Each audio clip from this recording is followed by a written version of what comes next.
Station Houston on 2, are you ready for the event? International Space Station is definitely ready for the event. Copy that. ABC Nightline, this is Mission Control Houston. Please call the station for a voice check. Station, this is ABC Nightline. How do you hear me? It's a pleasure to talk to you, and I have you loud and clear. Great. Thank you so much for giving us some time today to talk. We really appreciate it. Just wanted to start off with the space station itself is kind of like a living laboratory, you know, exploring the challenges of long-term space travel. And what are some of the lessons that you have already learned? Well, I guess the first lesson that I've already learned for sure is it's pretty difficult to work when you take away the one constant you've had your whole life, and that is gravity. So just as a human being coming up here, now you're working in this crazy three-dimensional environment where there are no ceilings, floors, or walls. Everything is a workspace, as you can see in the video behind me. And then the other thing that I've really learned is we'll never make it to Mars. We'll never make it deep into space if we don't have a really robust life support system. And that's for the human body and also for the environment in the space station. And I've gotten to see that firsthand up here on my first 2 months. Great. And, I mean, what sort of things happen long-term to the human body in space? Well, the biggest challenge, I guess I could say, that we've had to overcome is what happens to our muscle and, more importantly, what happens to our bone. Since we're not walking around every day, we're not putting any sort of impact loads onto our legs. We're not compressing our spine, our pelvis. So these bones, we really see a almost osteoporosis-like loss of bone density when we're on the space station. So through some really great science, great engineering, we've developed two main countermeasures, and that is a fantastic treadmill. And the treadmill alone wasn't really enough, so we've also got a resistance device called Reid, and on that we can do really heavyweight squats, deadlifts, bench press, shoulder press, and that gives us the kind of spinal compression, full body loading that we need. And astronauts are coming home now in as good a shape as when they left, so that's a huge development for us. And you guys are up there for a relatively short term. Are there any dangers of, you know, being up there in the long term, like living up in space for the rest of your life if the, you know, science ever goes to that point? Well, 6 months is a pretty long time, and next year we'll have Scott Kelly, who will live up here for an entire year. And it'll be really interesting to see what we learn medically from him when he comes back. How's his body adapt over an entire year? I would say to live up here for the rest of my life, that would be pretty excessive. There's changes in the heart, changes in the blood. I can feel changes in my head, eyesight. So there's a lot of unanswered questions, and I don't think we're anywhere near sending someone up here for their entire lifetime. Part of our story also focuses on some experiments that are going on here on Earth where people are simulating living on Mars. How can those experiments kind of prepare us for long-term space travel? Well, I have a few friends that have participated in some of these, a few Europeans, a few American, and a couple Russian friends of mine. And I think one of the most commonly known was a 500-day Earth-based mission which simulated going to Mars. And on that, while there's a lot you can learn on Earth, first of all, how does a small group of people get along in a really confined environment for 500 days? What gets to you over a long term, like food? How's the food? How's your relationship? How's your medical? Do you have the maintainability of your hardware to keep you going for 500 days? So I think all these basic questions can start to be investigated on Earth, and then you take the lessons learned there and apply them on the space station, which we're doing right now, and hopefully we can answer these riddles before we set off on a 500-plus day mission out to Mars. And how does everyone manage in your tiny, compact environment, you know, to kind of manage without going stir-crazy? Well, without going stir-crazy, it's pretty easy because we have windows that look back on our Earth, and it's the most amazing view you could ever imagine.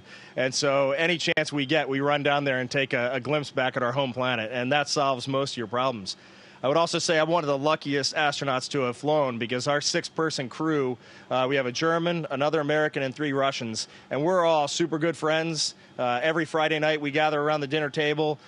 We talk about what's going on in our lives, how our families are doing, and I think because of that we have an amazing cohesion. And I would go anywhere with these 5 other guys.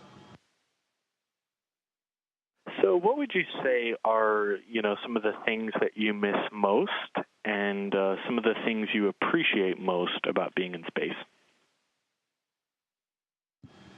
Well, the things I miss most, first of all, definitely family. My wife, kids, my parents, my brother. I miss all those earthly treasures that are human beings.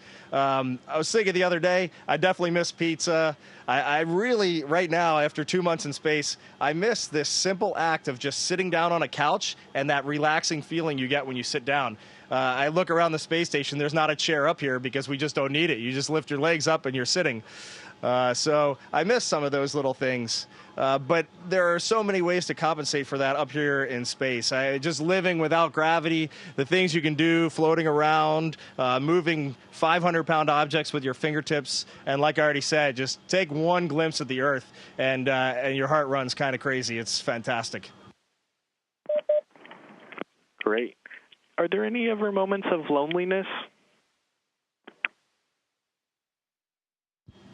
Yeah, that's a really good question. I have a Navy background, and I spent many, 2.5 years of my life at sea. And I would say there were moments of loneliness there, but up here, this is a pretty small area. And although you can be alone in your little bedroom, which is about the size of a telephone booth, overall, I'd say we almost seek out socializing up here. So lonely time really it doesn't happen much. What would you think would surprise most people at home about living in space? Everyone would definitely be surprised at how crazy it is when you remove gravity from everyday life. It becomes hard to eat peanuts. It's tough to go to the bathroom. Your head fills up with fluid as there's no gravity to pull it down. So your first week or two on the space station, it's like just running straight into a brick wall at high speed. Everything is out of sorts. You lose tools. You lose food. You go into one module, you end up on the ceiling when you think you're on the floor, and you get lost. It's just simple things. When you take away gravity, it changes the way the human mind works. And it took me a good month to adapt, but now I'm there. Can you walk me through a typical day on the space station? Sure. A typical day, we work on England time, Greenwich Mean Time, and it looks a lot like a regular Earth day. I wake up at around 6 o'clock, brush my teeth, take a quick simulated shower, which is just a wet towel, but it's good enough. And then we eat breakfast, and then we all gather around for a meeting with the control centers throughout the world. And that's about a 20-minute evolution, and then we jump right into the workday. It's a mixture between physical activity to keep our body strong, and then science. And you can see around me, we're in the U.S. laboratory here, and we do about 8 hours of science a day. You have a short lunch break, do some more work in the afternoon, and then we all tag up again at the end of the day with the control centers. And then they give us about an hour and a half to 2 hours before bedtime, where we can just hang out, be ourselves, talk to our buddies, watch TV if we want, and then it's off to sleep and start up again the next day. Great. And one final question. You mentioned that view. Can you tell me about that view of looking back on Earth and what that means to you? Well, the first time I got to see it was about an hour after I launched. The sun came up, and the Earth came into view over on my buddy's side first, and I couldn't see it. But all I could experience was his reaction, and I wanted to unstrap and just climb over there and look out the window. But about 5 minutes later, our spacecraft rotated, and I was able to look down the left side back at the planet. And the first thing you see is just all this blackness of space, just black as black could be. And then there's this tiny, tiny band of this crazy light blue, and it runs into our Earth. And it's the deepest blue. It's so crisp and clear when you look back on it. No picture could ever do it justice. And you can't help but just go, oh, it's just amazing to look down on the Earth. Commander Wiseman, we really appreciate your time today. Thank you so much for giving us all of this great information for our story. Absolutely. My pleasure to talk to Nightline, and thanks a lot. It was a great time. Station, this is Houston ACR. That concludes the event. Thank you.